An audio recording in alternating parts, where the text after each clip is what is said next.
मारा हाताने मारा हाताने नाही मारा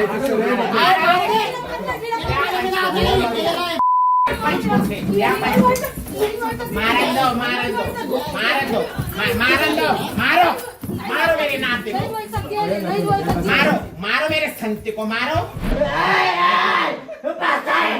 बसला किती हाती खाते तुम्ही बसला नडू पाहिजे नडू ही दृश्य आहे नाशकातली। किन्नर समाजात जो वाद सुरू आहे तो वाद याच व्हिडिओपासून सुरू झालाय। त्यामुळे नाशिकमध्ये तृतीयपंथी म्हणजेच किन्नर समाजामध्ये फूट पडल्याचं चित्र आहे। धर्मांतर, धमकी आणि मारहाणीचा आरोप यामुळे शहरातील वातावरण चांगलंच पेटले।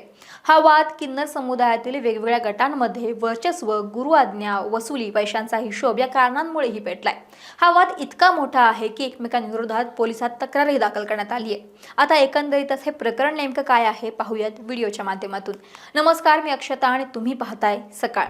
नाशिकच्या पंचवटीतील गजानन चौक परिसरात राहणारा 35 वर्षीय तृतीयपंथी तरुण 2020 मध्ये एका तरुणाच्या माध्यमातून किन्नर सारखा वेश परिधान केलेल्या पार्वतीशी त्याची ओळख झाली।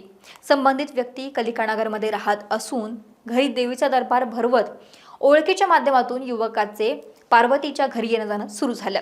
अशाच संशयितानं युवकाचे अश्लील फोटो मोबाईलमध्ये काढून घेतले। काही दिवसांनी तक्रारदाराला संशय आला की ती पार्वती नसून अब्दुल जलालुद्दीन शेख असल्याचं समजलं। त्यामुळे त्यानं संपर्क कमी केला। यानंतर संशयितानं आत्महत्येची धमकी त्या तरुणाला दिली। गेल्या 6 महिन्यांपासून संशयितानं मोबाईलमधील असलेले फोटो व्हायरल करण्याची धमकी देत 15 लाख रुपयांची खंडणी मागितल्याचं या तक्रारीमध्ये म्हटलं। तसेच पैसे न दिल्यास धर्मांतर करण्यासाठी दबाव टाकला आणि नकार दिल्यास संबंधित तरुण आणि कुटुंबियांना जीवे मारण्याची धमकी दिल्याचा आरोपही या तक्रारीमध्ये करण्यात आलाय।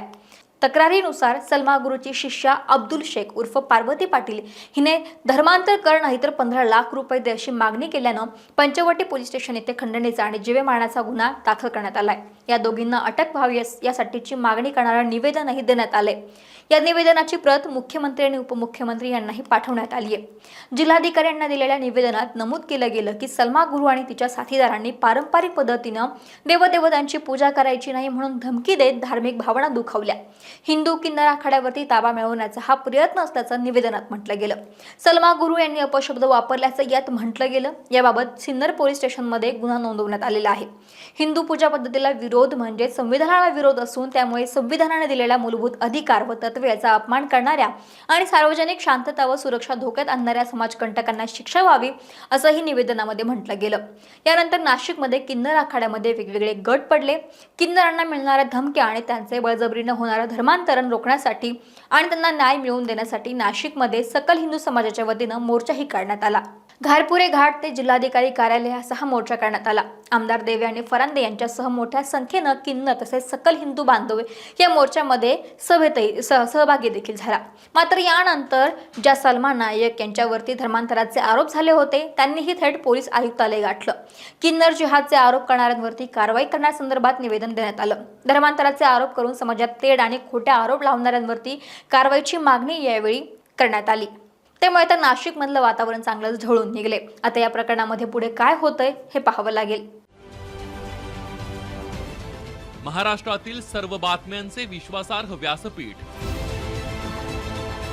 सकाळच्या सर्व सोशल मीडिया प्लॅटफॉर्मला लाईक, फॉलो आणि सबस्क्राईब करा। तसंच सर्व नोटिफिकेशनसाठी बेल आयकॉन प्रेस करायला विसरू नका।